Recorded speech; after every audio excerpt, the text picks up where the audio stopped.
김종현의 스포츠.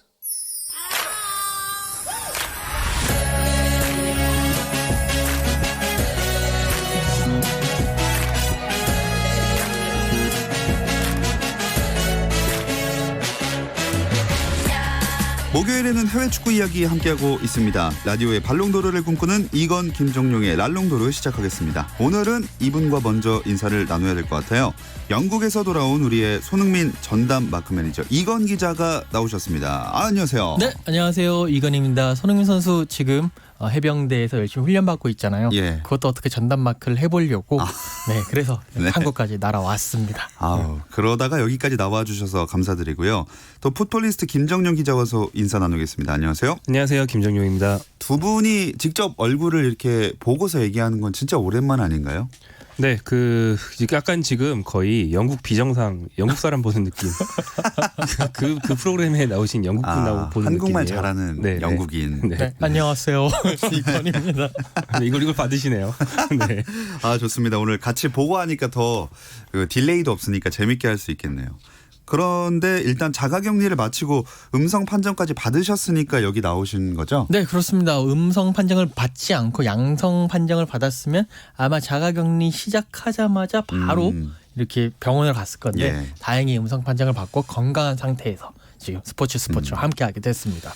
한국에 오니까 어떻게 좋으신가요? 어떠신가요? 너무 좋아요. 제가 이제 한국에 오자마자 바로 자가격리를 할 때 그 무슨 배달 앱을 하나 깔았는데 거기에 있는 그 메뉴들을 보면서부터 행복감에 빠지면서 하나하나씩 시켜 먹으면서 뭐 확진자가 돼버린 약간 그런 슬픈 전설도 있습니다. 아니, 그 배달 앱을 처음 써보신 거예요?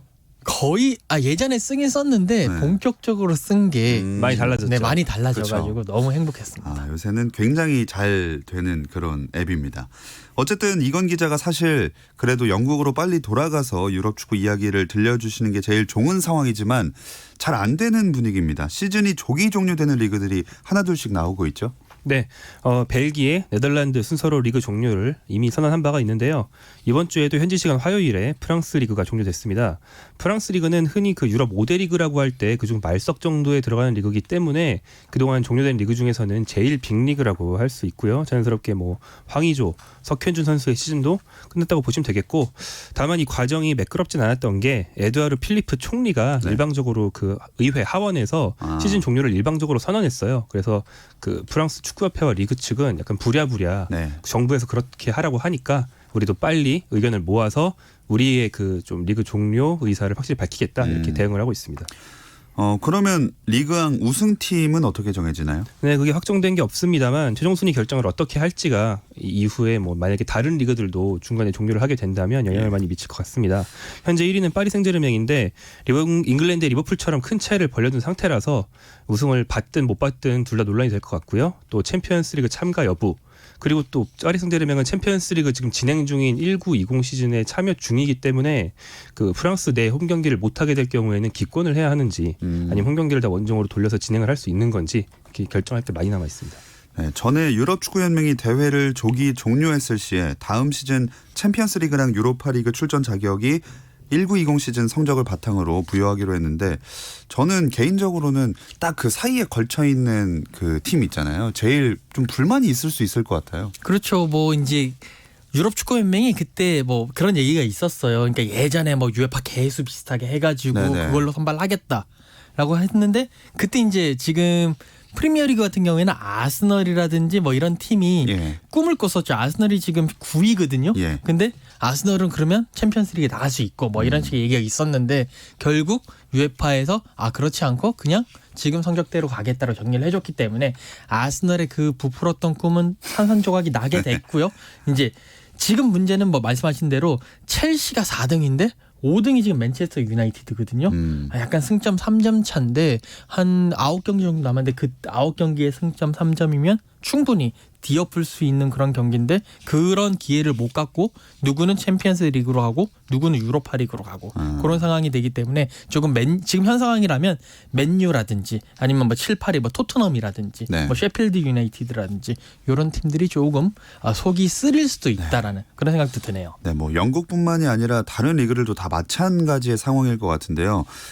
어떤 빅리그들은 여전히 시즌 재개를 추진 중이잖아요. 좀 상황이 어떤가요? 지금 일단 가장 그 시즌 재개의 가시권에 들어가 있는 리그가 바로 독일 리그인데 5월 9일에 이제 무관중으로 경기를 시작을 하겠다라고 뭐 이렇게 얘기를 하고 있고 특히나 이제 정부에서 오케이 그러면 선수들과 그리고 그 관련자들 뭐 심판진이라든지 뭐 여러 클럽의 그런 스태프들 그리고 뭐 기자들까지 직업적인 그런 안전이 담보가 된다면 우리가 승인을 해주겠다라고 얘기를 했기 때문에 지금 한 5월 9일 정도부터 무관중 경기를 치를 수 있을 것 같거든요. 물론 그걸 위해서는 각 팀마다 뭐 위생 뭐 점검사 뭐 이런 분들이 있어가지고 팀 선수들 다 코로나 검사를 하고 오케이가 됐을 때만 가능하다 뭐 이런 여러 가지 그런 전제 조건들이 있고요. 그래도 독일이 가장 근접했다라고 볼 수가 있고 나머지 나라들은 뭐 프리미어리그 같은 경우에는 이제 현지 시간으로 내일 그러니까 금요일에 회의를 하거든요. 회의를 하는데 지금 들리는 얘기는 네. 각 구단의 의무팀한테는 어쨌든 6월 초에 할 거니까 거기에 대한 준비를 해라라고 얘기를 했고 의무팀들이 모여서 오케이 우리 준비 다 끝났다라고 이야기를 한 상태고요. 프랑스는 뭐 이미 그렇게 리그 종료를 하기로 했고 이탈리아가 네. 6월 초에 하기로 했는데 이탈리아 체육부 장관이 내가 만약에 축구 구단 회장이라면 지금 그냥 시즌 종료하고 다음 시즌 준비하는 게 훨씬 더 현실적일 것이다 라고 얘기를 했기 때문에 이탈리아가 지금 갈팡질팡 하고 있는 그런 상황입니다. 네, 어쨌든 정부에서 만약에 못하게 하면은 할 수 없는 거니까요. 유럽축구연맹은 각국 축구협회에 다음 달 25일까지 리그 재개 여부를 결정해서 보고하라는 지침을 내렸다. 이런 보도가 있었거든요. 어떤 식으로든 그때까지는 결정해야겠네요. 네, 각국 축구협회에 유럽축구연맹이 지침을 준 이유는요. 5월 25일까지 재개 여부를 결정해서 보고를 해야 그거에 토대를 두고 이제 유럽 대항전 챔피언스리그와 유로파리그 일정을 잡을 수 있기 때문인데요. 지금 각국 리그를 먼저 마무리할 시간을 주고 그 다음에 지금 현재 예정으로는 8월에 네. 챔피언스리그와 유로파리그를 몰아서 치를 예정이라서 그게 가능한지 다른 나라 리그들과 조율을 하고 있는 겁니다. 또 유럽축구연맹은 가급적이면 리그를 조기 종료하기보다는 완주하는 쪽을 권하고 완주하겠다고 하면 뭐 좀 지원을 하겠다는 의사를 밝히고 있습니다. 우리나라의 경우에는 시즌이 조기 종료된 종목들이 다음 시즌 준비를 빠르게 좀 하고 있거든요. 유럽 축구도 조기 종료된 팀들이라면 뭐 이적도 그렇고 많이 벌써 이제 시작되지 않을까요? 네, 뭐 이적설이 정말 끝없이 나오고 있는데요. 이게 사실은 기자들 입장에서는 쓸만한 게 이적설밖에 없어서 이적설을 쓰는 것도 있겠지만 실제로 뭐 각 팀 단장들 입장에서도 이미 스토브리그에 들어간 것 같은 느낌이니까 이 경기 없는 시간에 영입전 말고는 할 게 별로 없습니다. 그래서 뭐 바르셀로나 같은 경우에는 파리 생제르맹의 네이마르 아니면 인테르 밀란의 라우타로 마르티네스 두 명의 대형 공격수 중에 한 명 정도는 데려갈 것이다. 이런 전망이 많이 나오고 있고요. 또 손흥민 선수의 소속팀인 토트넘도 선수단 대폭 변화 전망이 나오는 팀 중에 하나고 리버풀, 맨체스터 유나이티드 이렇게 코로나19로 인한 타격에 불구하고 좀 선수를 영입할 만한 자급이 있다고 보이는 팀들은 다수 영입을 좀 전망하는 보도가 많이 나오고 있습니다. 이 중에서 리그가 종료된 프랑스 리그앙의 파리 생제르맹 네이마르가 메시 수아레즈랑 함께 바르셀로나에서 다시 뛰고 싶다 이런 얘기를 해왔잖아요. 네, 계속 해왔습니다. 네이마르 뭐 입장에서는 바르셀로나에서 뛰다가 거기서 자기가 톱 완전히 넘버원이 되지 못하니까 자기 이제 여기서 대장 먹겠다. 그러면서 파리 생제르맹을 갔는데 파리 생제르맹에 오니까 국내 리그는 우승을 하는데 챔피언스 리그를 우승을 못하는 거예요. 그래가지고 다시 챔피언스 리그로 우승을 하고 싶다라는 그 열망을 드러내면서 그렇게 될 경우에는 바르셀로나로 돌아가겠다라고 얘기를 했는데 모르겠습니다. 지금 현실적으로 바르셀로나도 물론 네이마르를 다시 데리고 오는 걸 원하고 있지만 지금 코로나19 여파로 인해 가지고 바르셀로나마저도 재정적 타격이 큽니다. 이런 상황에서 네이마르의 이적료를 다시 지불을 하고 뭐 1억 파운드 유로죠. 거기는 뭐 1억 유로 뭐 몇 천만 유로 진정한 영국인이시네요. 네. 거기 그 정도 된다고 하는데 지금 이 상황에서 돈도 많이 바르셀로나가 재정적 타격이 큰 상황에서 그 정도의 돈을 지불할 수 있겠느냐? 여기에 대해서 의문점이 들고 현지에서도 네이마르 데리고 오는 것보다는 인터밀란의 마르티네스를 데리고 오는 게 훨씬 더 현실적이다라는 그런 보도들이 나오고 있습니다. 네, 아무래도 다들 재정적 압박이 상당하니까 전반적인 이적료가 이번에는 좀 하락 그 하향 평준화되지 않을까 하는 생각도 듭니다. 또 다른 이슈들이 있었나요? 지금 오늘 특히 큰 이슈 중에 이 재정적인 타격에서 자유로울 수 있는 팀이 한 팀이 있어요. 이게 바로 뉴캐슬 유나이티드인데 지금 물론 이제 그 사우디아라비아 국부 펀드에서 이제 확실하게 마무리 짓진 않았지만 그 마무리가 인수가 마무리될 예정이거든요. 이 국부 펀드의 자산이 488억 원이 아니라 488조 원이라고 하거든요. 이 국부 펀드가 약 한 4,500억 원 들여가지고 뉴캐슬 유나이티드를 인수를 할 계획인데 그렇다면 과연 누구를 데리고 올 것이며 특히나 감독을 누굴 데리고 올 것이냐 여기에 대해서 많은 얘기들이 오가고 있고 가장 1순위로는 결국 마우리시오 포체티노 전 토트넘 감독을 데리고 올 것이고 그에게 지불할 뭐 돈이 1,900만 파운드 정도 된다고 하니까 엄청난 돈이죠. 그렇게 됐을 때 한국 팬들 입장에서는 포체티노 감독이 오면 과연 손흥민 선수도 따라서 뉴캐슬로 갈 것이냐 이 부분에 대한 무한한 상상의 나래가 지금 펴지고 있는 게 사실입니다. 뉴캐슬로 이사 가셔야 되나요? 가야죠. 뉴캐슬 살기가 좋지는 않지만 함께 손흥민 전담 마크맨으로서 가도록 하겠습니다. 만약에 그 포체티노 감독이 온다면 손흥민을 데려갈 가능성 어느 정도로 보세요? 상당히 높다고 봅니다. 토트넘에서 데려갈 수 있는 선수 데려가겠죠. 네. 좋습니다. 과연 뉴캐슬이 다음 시즌에 어떻게 변모할지 그 맨시티의 뒤를 따르게 될지 한번 지켜봐야겠습니다. 이제 코로나19 시국에 저희가 내놓은 코너 랄롱도르 아카이브로 넘어가 보겠습니다. 오늘은 한국 축구 팬들이 좋아하는 구단의 이야기 준비되어 있어요. 아마 많이 싸우기도 할 것 같은데요. 이 이야기는 잠시 쉬었다 와서 나눠보겠습니다.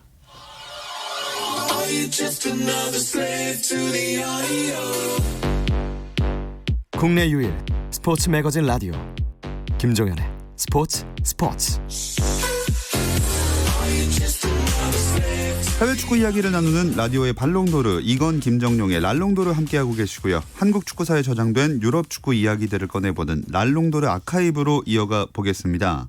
오늘은 스페인 구단들 얘기해 본다면서요? 네, 뭐 한국 축구 팬들도 아무래도 프리미어리그 다음으로 스페인 리그를 좋아하고 특히 뭐 유럽 여행을 가면 경기가 없더라도 뭐 스페인 리그의 몇몇 팀들 뭐 레알 마드리드라든지 바르셀로나라든지 요즘은 또 발렌시아까지 그 팀의 경기장까지 가면서 이게 인증샷을 남기는 그런 스페인 리그 이야기를 한번 해보도록 하려고 합니다. 그중에서 딱 두 팀을 오늘 꼽아야 하잖아요. 어느 팀인가요? 네, 너무 뻔한 질문인가요? 네. 레알 마드리드와 바르셀로나 이 두 팀이 스페인을 넘어서 전 세계에서도 가장 치열한 라이벌전을 하는 팀이기 때문에 이 팀들이 좋을 것 같습니다.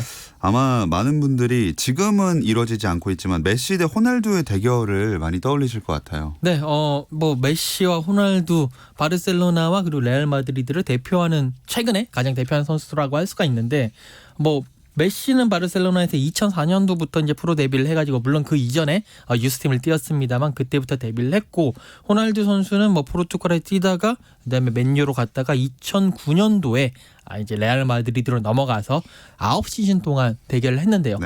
제가 약간 그 통계를 찾아보니까 총 35번 맞대결을 했더라고요. 그러니까 뭐 호날두가 맨유에 있을 때까지 다 포함을 해가지고 그런데 그때 둘의 맞대결에서 메시가 22골을 넣고 호날두는 19골을 넣었어요. 그리고 또 메시의 바르셀로나가 이긴 게 16번, 레알 마드리드가 이긴 게 10번, 그리고 무승부는 9번이더라고요. 그러니까 결국 메시와 호날두의 대결에서는 메시가 조금 판정승을 거두고 있지 않나라는 생각을 하게 됩니다. 약간 벌써부터 이제 그 노선을 고르신 것 같은데요. 그 전에 일단 그 바르셀로나와 레알 마드리드를 위시한 프리메라 리가만의 특징이 있다면 어떤 게 있을까요? 기술적이고 섬세한 축구를 한다는 거죠. 사실 스페인 선수들이 아주 기술적인 성향을 가진 거는 21세기 들어서라고 할 수 있습니다. 그 전에 90년대나 이때까지는 테크니션들도 있지만 반면에 좀 열정적이고 거친 선수들도 많이 있었거든요. 그런데 이제 남미 선수 수입이 쉽다 보니까 아무래도 남미가 좀 스페인어를 쓰는 나라가 많고 스페인 식민지 같은 데가 많다 보니까 남미 선수 수입이 쉬워서 스페인 선수는 아니더라도 스페인에서 뛰는 남미 출신 선수들은 아주 좀 테크닉이 뛰어난 선수들이 많았어요. 그래서 이런 전통들이 생겼고 단적으로 마라도나, 호나우두 다 바르셀로나 거쳐갔죠. 그리고 한 15년 전 정도부터는 바르셀로나를 중심으로 스페인 자국 선수들 자체가 기술이 쭉 올라오면서 지금은 대표적으로 아주 섬세한 기술을 구사하는 리그가 되었습니다. 다시 두 팀에 한번 집중을 해보겠습니다. 바르셀로나와 레알 마드리드. 이 팀들의 역사는 어디까지 거슬러 올라가야 되나요? 일단 바르셀로나는 1899년 지금부터 121년 전에 창단했습니다. 네. 그때부터 계속 이름이 FC 바르셀로나였고요. 스위스 출신인 호안 감페르라는 사람이 창단을 주도했는데 요즘에도 호안 감페르 컵이라는 그 지역 대회가 있거든요. 거기에 이제 이름이 남아 있고요. 초창기부터 굉장히 경쟁력 있는 팀이었지만 뭐 양대 세계대전에 스페인 내전 때 주요 무대가 이쪽이기도 했고 그래서 좀 역사적인 경랑에 따라서 붓을 많이 겪었던 그런 팀이죠. 반면에 레알 마드리드 소개해 주실까요? 레알 마드리드는 바르셀로나보다 3년 정도 후에 창단을 했습니다. 1902년에 창단을 했고요. 이때가 대한제국 광복 6년식이거든요. 제가 1902년에 하도 김정용 기자 그 얘기를 많이 해가지고 무슨 일이 있었나 찾아봤는데 찾기는 쉽지가 않더라고요. 대신에 우리 진달래꽃의 김소월 시인이 출생한 그 연도를 유명하고요. 이런 거 좋습니다. 교양이 넘쳐요. 네. 뭐 그 이후에는 레알 마드리드 같은 경우에는 사실 이 스페인 왕국이 인정하는 스페인 왕국의 그 특히나 그 마드리드라는 스페인 왕국의 수도를 중심으로 하고 있기 때문에 거의 스페인 축구의 적자다. 네. 뭐 흑자 적자 말고 정말 적통 있는 적자다라는 의미의 팀으로 보시면 될 것 같습니다. 멘트는 흑자 적자에서 적자네요. 좋습니다. 이 긴 역사 속에서 100년이 넘어가는 역사 속에서 탄생한 레전드들도 수도 없겠죠? 네, 바르셀로나부터 얘기할까요? 바르셀로나는 뭐 이름들만 나열하자면 요한 크루이프, 디에고 마라도나, 라우드롭, 스토이치코프, 호나우두, 히바우두 이런 이름들이 있고요.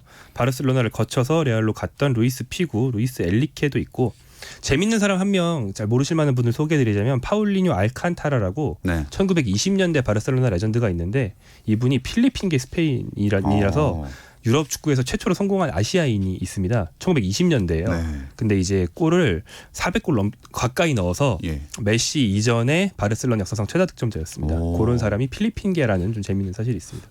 좋습니다. 레알 마드리드는 지금 김정용 기자가 얘기했던 그 바르셀로나의 레전드들이 그 알칸타를 빼놓고는 거의 이제 80년대, 90년대 이후 선수들이거든요. 하지만 레알 마드리드는 다릅니다. 이미 40년대, 50년대, 60년대에 설득돼. 대단한 선수들이 많이 있는데 뭐 아실 거예요. 알프레도 디 스테파노. 그다음에 또 우리 푸스카스 상의 이름을 지은 푸스카스. 뭐 이런 사람들이 이미 바르셀로나의 그 하얀색 군단을 데리고 바르셀로나가 아니죠. 레알 마드리드의 하얀색 옷을 입고 어느 노선이신가요? 네. 하얀색 옷을 입고 유럽 무대를 평정을 했고요. 뭐 이런 선수들 말고도 라울 곤잘레스, 뭐 지네딘 지단, 그다음에 뭐 카시아스, 뭐 이에로, 뭐 이런 선수들을 스페인 축구를 대표하는 선수들이 뭐 바르셀로나보다는 훨씬 더 많다라고 말씀을 드릴 수가 있겠습니다. 경쟁 구도가 되니까 굉장히 재밌습니다. 근데 바르셀로나는 앞에 FC가 붙고 마드리드는 레알이 붙잖아요. 이게 좀 두 구단의 특성을 확연히 드러내는 부분 아닌가요?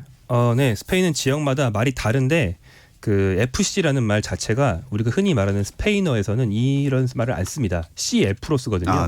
그래서 레알 마드리드는 CF가 붙는데 바르셀로나에 FC가 붙는다는 건 이 지역 말인 카탈루니아어를 쓴다는 것을 의미하고요. 그리고 이제 레알이 붙는 팀들은 왕가에서 이 칭호를 수여한 팀들이죠. 이게 영어로 치면 로열, 이제 황가의 어떤 공식적인 명칭을 받은 팀들입니다. 이게 프랑코 군사 정권이 쫓아내기 직전 마지막 왕이었던 알폰소 13세가 지역마다 한 팀씩 레알 칭호를 줬거든요. 그래서 레알 소시에다드, 레알 마드리드 등등 레알이 붙은 팀들은 왕가에서 이 명칭을 수여했다고 보시면 되겠습니다. 제가 스페인에 갔을 때 바르셀로나, 마드리드 둘 다 가봤는데 마드리드 사람 중에는 레알 마드리드를 싫어하는 분들도 꽤 많이 있었어요. 네, 아무래도 마드리드에는 레알 마드리드 말고도 다른 팀들이 있는데 그 완다 메트로폴리탄 구장을 쓰고 있는 예전엔 비센테 칼데론을 썼던 아틀레티코 마드리드라는 팀이 있기 때문에 그 팀 팬들이 사실 그 마드리드의 레알과 아틀레티코를 양분을 하고 있고 또 근처에 또 헤타페 또 이 마드리드 인근이기 때문에 거의 마드리드라고 볼 수가 있겠죠. 그렇기 때문에 이 팀들의 팬들도 레알 마드리드 싫어하고 사실 모르겠습니다. 그들의 입장에서는 이 레알이라는 팀 자체가 이 왕가의 비호를 받는 거의 뭐 친 왕가 성향이기 때문에라도 더 정치적으로도 싫어한다는 느낌을 가지고 있는 것 같습니다. 근데 그런 선호가 실제 스페인 역사적 배경이랑도 무관하지가 않잖아요. 바르셀로나가 아무래도 좀 그 언더독, 마이너 들의 팀이라는 이미지가 있어서 그런 것 같은데요.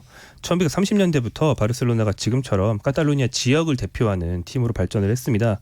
그리고 이 즈음에 그 아까 말한 프랑코 장군의 쿠데타로 군사 정권이 출범했거든요. 그래서 바르셀로나가 약간 좀 핍박받는 다른 지역의 상징처럼 됐어요. 옛날 한국의 호남 정서 생각하시면 대충 비슷하다고 볼 수 있는데 단적인 예가 몇 개 있는데 1943년도에 레알 마드리드와 바르셀로나가 컵 대회에서 붙었는데 이때 대회 이름이 아예 프랑코 장군님 컵이었거든요. 옛날 한국에 박 대통령 컵 있었던 것처럼. 네. 독재자는 그런 이름 붙이니까. 근데 그런 대회에서 바르셀로나가 우승할 수는 없다. 이래서 레알 마드리드가 11대 1로 이겼던 경기가 있는데 이게 외압 때문에 이 스코어가 났다라는 좀 설이 지배적이고요. 또 아까 말했던 디스테파노 같은 경우도 원래 바르셀로나가 먼저 영입하려고 협상을 했는데 결국 레알 마드리드 갔거든요. 그 원인에 대해서는 여러 가지 분석이 있지만 바르셀로나 팬들은 주로 그것도 군사 정권의 외압이다. 이게 좀 피해의식 같은 걸 가지고 있죠. 이런 역사 때문에 두 팀의 대결은 뭐 스페인 내에서뿐만이 아니라 엘 클라시코라는 명칭도 있고 세계인들이 주목하는 라이벌전이 됐잖아요. 그렇죠. 이게 이제 뭐 해외 축구 팬이라고 하더라도 프리미어리그를 좋아하는 분도 있고 세리아를 좋아하는 분도 있는데 뭐 프리메라 리가에 별로 관심이 없더라도 엘 클라시코 양 팀이 맞붙는 거는 꼭 챙겨 보시는 팬들이 많이 있거든요. 그만큼 이 양 팀의 경기 자체는 스페인의 가장 대표하는 더비 매치, 물론 더비는 같은 도시를 연고를 합니다만 그것이 아닌 아예 정말 큰 라이벌전으로서 더비 매치라고도 할 수가 있고요. 근데 이제 재밌는 것은 제가 뭐 여러 가지를 찾아봤는데 양 팀의 전적을 보니까 바르셀로나가 115승 62무 100패로 한 15번 정도 더 이긴 수준이더라고요. 그렇기 때문에 약간은 바르셀로나가 좀 괜찮지 않겠느냐라고 하는데 여기는 약간 어폐가 있는 게 이게 모든 그 이제 컴페터티브한 그러니까 경쟁력 있는 대회만 플러스 거기에 약간 프리시즌 매치라든지 친선전까지 합친 결과거든요. 근데 친선전 결과를 빼면 양 팀이 96승 52무 96패로 동률을 이루고 팽팽하게 맞서고 있다라는 거죠. 확실히 노선이 레알 마드리드 쪽이시군요. 오늘 약간 헷갈렸는데 어쨌든 그 중요한 경기들에서는 굉장히 박빙의 승부를 보여주고 있다. 그러면 두 분의 기억 속에 남아있는 엘 클라시코 가장 명승부는 어떤 경기인가요? 저는 아무래도 제 세대에서는 그 바르셀로나를 과르디올라 감독이 지휘하고 레알 마드리드를 무리뉴 감독이 지휘할 때 이때가 가장 격렬했던 것 같아요. 특히 2011년도에는 그 한 해에 엘 클라시코를 5번이나 했어요. 원래 1년에 2번 하는 게 보통일 텐데. 그래서 무리뉴 감독이 당시 전력상 열세였기 때문에 뭐 레알 마드리드의 그런 화려한 자존심을 내다 버리고 굉장히 거칠게 메시와 차비를 걷어차는 축구를 했는데 그걸로 코파델레이는 레알 마드리드가 우승하고 하지만 가장 중요했던 챔피언스 리그에서는 결국에는 그 걷어차는 역할을 했던 페페라는 수비수가 퇴장당하면서 바르셀로나가 승리하고 뭐 이런 치열한 대결을 했던 그 한 해가 있었죠. 이건 기자님. 저도 그 같은 해 경기에서 사실 그때 바르셀로나가 레알 마드리드에 비해서 전력도 좋았고 뭐 여러 가지 또 부상 선수도 레알 마드리드가 많아가지고 좀 아쉬웠는데 그래도 그 해에 바르셀로나의 홈에 가서 레알 마드리드가 2대1로 승리한 경기가 있거든요. 그래서 이제 그 경기에서 그래도 레알 마드리드가 나름 이 선방을 했다라는 그런 안도감을 제가 가졌던 그런 기억이 납니다. 역할이 정말 충실하시네요. 그러니까요. 거의 접신하신 줄 알았어요. 저희가 준비한 거 많은데 시간이 부족해서 그냥 이 질문만 하고 끝내겠습니다. 두 팀의 최전성기는 그럼 딱 언제였을지 짧게 들어볼게요. 레알 마드리드 솔직히 많습니다. 근데 바르셀로나는 지금이고요. 메시 선수 데뷔 전에 호나우지뉴 선수가 전성기였을 때부터 지금까지 한 15년 정도. 그러니까 지금이 2000년대 이후. 네, 지금이 최전성기니까 메시 선수 87년생이라서 늙고 있거든요. 바르셀로나 팬들은 지금 충분히 즐기셔야 됩니다. 그렇습니다. 레알 마드리드는요? 네, 뭐 옛날도 있지만 저도 지금 비슷할 겁니다. 2016년, 2017년, 2018년도에 챔피언스리그 3연패 했을 때 그때가 최전성기이고 이번에도 다시 그 전성기를 조만간 열지 않을까라는 조금 밀리긴 하지만요. 자, 오늘 주제가 조금은 어떻게 보면 식상할 수도 있는 주제지만 댓글 같은 데서 늘 싸움이 나고 경기만 끝났다 하면은 논쟁이 되는 그런 경기이기 때문에 저희도 빼놓을 수 없어서 한번 소개를 해봤습니다. 뭐 결론을 딱 정할 필요는 없는 그냥 재밌는 논쟁 정도로